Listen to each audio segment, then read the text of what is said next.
let's begin with a physical description of this amazing piece of linen. Describe it. Well, it is this 14-foot long linen cloth. It's only 3.5 feet wide. So it's long, narrow cloth.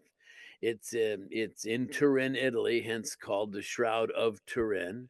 It bears the faint front and back image of about a 5'10" crucified man. And so there's so not only is there this inexplicable image, but it also has a pattern of blood stains that correlate with the wounds of crucifixion, specifically those recorded in all four gospel accounts.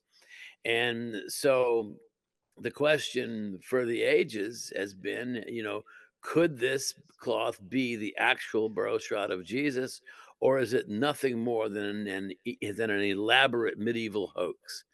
And to it, it remains an unsolved mystery, even though it's the most analyzed artifact in the world. Just let's go back in time and discuss how we first really began to truly see clearly the image on the shroud. And it begins in I believe, the late 19th, early 20th century, in a photographer by the name of Secondo Pia. Tell us what happened and how Secondo Pia realized or came to realize what this image was on the shroud. Well, the shroud on the cloth itself is kind of faint and vague and indistinct. It's really not easy to see. Yet, Secondo Pia, as you said, he was an amateur photographer, a lawyer by trade. He got the permission to photograph the shroud in 1898. If you can imagine using one of those big box cameras, is a big with a photographic plate of about a foot round, square.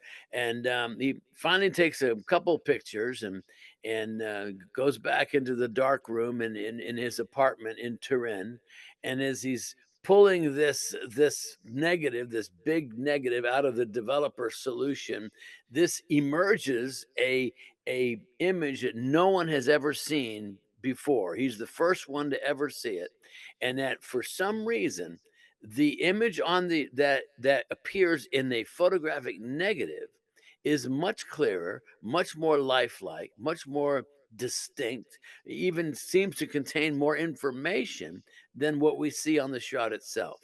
And he, in his testimony, he says that when he first saw it, he almost backed out and fell out of the window of his apartment. He was so stunned by what he saw. And so this then launches the shroud into the realm of scientific investigation. And it's been a subject of scientific analysis for the past 100+ years. So, just to clarify, he's looking at the negative plate, and what he sees is a positive image, meaning what? That the image on the shroud is actually a negative. Explain Correct. how is that? Well, today in digital photography, you can go from natural image to photo negative with just a click of a button. But back in the day, when I do a shroud encounter, I do these lectures all around the country and Canada as well, and I'll tell audiences, how many of you remember taking pictures with film? I know where you take your picture, you take your 35 millimeter film canister, you bring it down to the some drugstore or something, and you get the pictures back, and in the back of the pictures is a sleeve of negatives. You hold the negatives up to the light and you say, who is that? You have to develop it to see what's on that negative. So then why then does the image look so much clearer in the photo negative? And the only explanation is that the image that is on the negative must be a positive image. Therefore, therefore, what is on the cloth itself must be a negative image to start with. And it's like, this is insane. Why would a medieval artist, alleged artist, or a hoaxist, someone perpetrating this in the 13th to 14th centuries, why would they even do that? How would it even enter their minds to actually produce something in the negative knowing that this concept of negativity wouldn't even be revealed until 1830, when photography was first invented. And so this is just, one of the first of the mysteries. And it seems that it is science that just it continues to reveal new information. And as we reveal new things about the shroud, we're not solving it. We're just getting more mystified by it as each new revelation comes along. Would it be hyperbole to suggest that the image on the shroud is above and beyond being a negative image? It's almost like an X-ray. It does have X-ray like qualities, and it's in fact, I I have a little prop here, and it's I'm going to show it to you in a minute. One of the critiques, or one of the there was an article written in Biblical Archaeological Review many years ago, and said, "Oh, the shroud is a fake because the fingers are too long." And I'm saying, "Oh, great! So now we have a medieval artist who gets everything right except the fingers." And so, to your point, maybe we're not looking at just fingers. So I'm going to show you something. This is not brought out for Halloween, mind you, but this is a skeletal hand, right? Now, it when you look at this, you say, "My goodness, those fingers are really long." But if I was to place my hand over this, you'd see that half of the skeletal structure is actually in the palm of my hand. It's right here. So what we're looking at on the shroud is a combination of flesh and bone simultaneously. And so, to your point, this is why some people say it has X-ray like qualities to it, and some people can see some of the roots of the teeth, the large hollow orbits of the eyes. Um, so now what causes this, now we're getting into the image formation theories. And what's really first important to understand is that on the shroud there are actually two sets of images. You have the image of the man, which is purely superficial. It affects only the top 1 to 2 microfibers of the not threads, microfibers. Each individual thread is made up of about 200 microfibers. So that means that this cloth or this image resides on about 1% of a single thread wherever the image is. So in other words, it does not penetrate through to the other side. Which eliminates So paint. That's it can't be paint because paint would soak into the entire fabric. it eliminates paint, ink, dye, pigmentation, stain. It eliminates anything that would typically be used by an artist to craft any kind of image.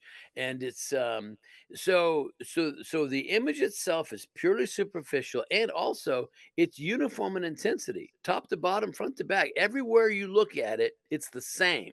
Now that would be impossible for something that's the work of an artist, because if you're whatever substance you're working with, you're going to get a little bit more there, a little bit less there. That's not Hmm. the case with the shroud. It's now having said that, the blood stains. You have a whole pattern of blood stains. 30 puncture wounds around the head. Name wound in the wrists. Wound in the side. Name wounds in the feet. The scourging all over the body. Well, all these blood stains soak through the cloth. They soak all the way through it. So the image does not, but the blood stains do. That tells you that we're looking at two different sets of images here. One responsible for the image of the man, purely superficial. Another set of images, which is not really image, but actually blood that soak through the cloth. Now, what's interesting also is that there's no image under the blood. Now that's really important because that tells you the order of events. If there's no image under the blood, then that tells you that the blood was on the cloth first, followed by the image.